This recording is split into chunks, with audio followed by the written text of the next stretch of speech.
তেল কড়াই হেসেল দেখার জন্য সবাইকে আমন্ত্রণ জানাচ্ছি। আসসালামু আলাইকুম। আজকের রেসিপিতে গরুর গোশ রান্না করা দেখাবো। কয়েকদিন আগে খুব গরুর গোশ খেতে ইচ্ছে করেছিল, তো রান্না করেছিলাম, সেটাই আপনাদের সাথে শেয়ার করছি। আপনারা দেখেন, তো গরুর গোশ তো সবারই পছন্দ, ছোট বড় সবাই খুব পছন্দ করে। আর যদি এটা আরও বেশি কষিয়ে রান্না করা হয় সেটা বেশি ভালো লাগে।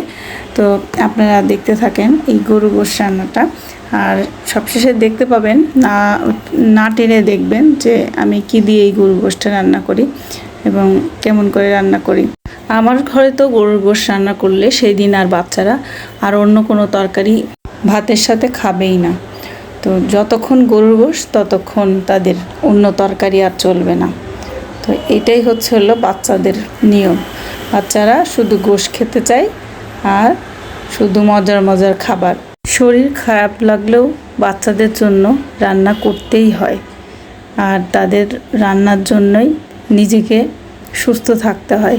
সুস্থ না থেকেও সুস্থ থাকার অভিনয় করে মাদের রান্না করতেই হয়।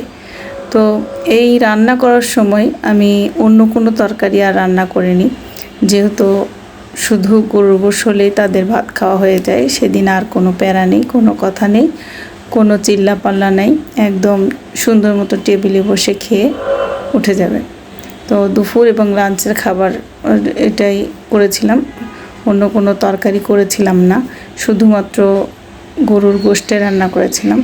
কারণ যেটা দিয়ে আমি রান্না করব একবারে আলু আর পেঁপে দিয়ে।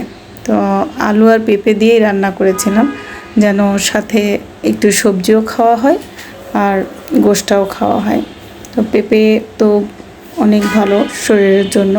আমরা যারা রাঁধুনি তাদের উচিত হবে প্রত্যেকটা তরকারিতে অল্প কিছু হলেও সবসময় প্রতিদিন কিছু না কিছুতে পেঁপে খাওয়া, কারণ পেঁপেটা অনেক উপকার শরীরের জন্য।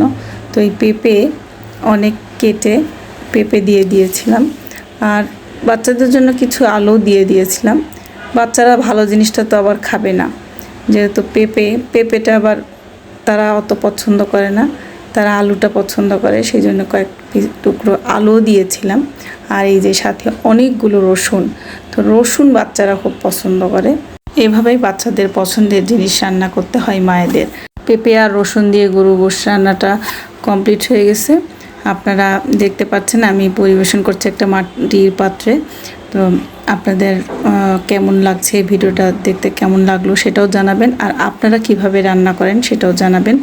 তো ভালো লাগলে অবশ্যই লাইক কমেন্টস দিয়ে পাশে থাকবেন, আর আমার জন্য দোয়া করবেন, আর আপনারাও ভালো থাকেন সেই দোয়া করি সব সময়। তো এখানে দেখতে পাচ্ছেন সুন্দর করে পরিবেশন করেছি, দেখতে খুব চমৎকার লাগছে। আবারও নতুন রেসিপি নিয়ে আমি হাজির হব, ততক্ষণ আপনারা অবশ্যই ভালো থাকবেন। আল্লাহ হাফেজ।